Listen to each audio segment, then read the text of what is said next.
आपण पाहताय the Vidarbha news, विदर्भाचा बुलंद आवाज।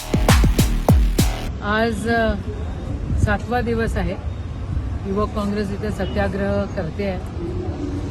कालच्या दिवशी इरविन चौकामध्ये होतं, पण कालच्या दिवशी ते आंदोलन तिथे 14 एप्रिल असल्यामुळे तिथे नाही करता आलं। आज त्यांनी त्यांची जागा इथे शिफ्ट केलेली आहे आणि अख्ख्या देशामध्ये युवक काँग्रेस आंदोलन आणि सत्याग्रह करते आहे।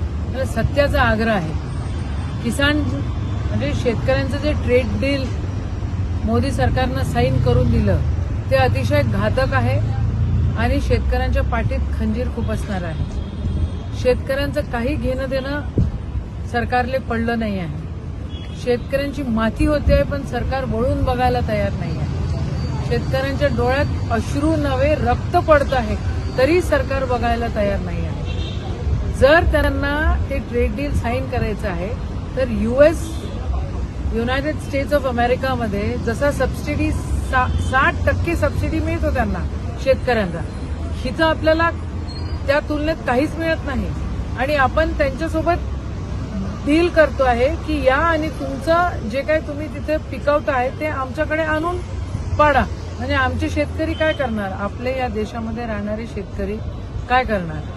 निस्तानुभूत होणार, बेरोजगार होणार, त्यांच्यापाशी पैसे उरणार नाही आणि हळूहळू सरकार मग शेतकऱ्याला म्हणणार की आम्ही तिथं कॉन्ट्रॅक्ट फार्मिंग करू।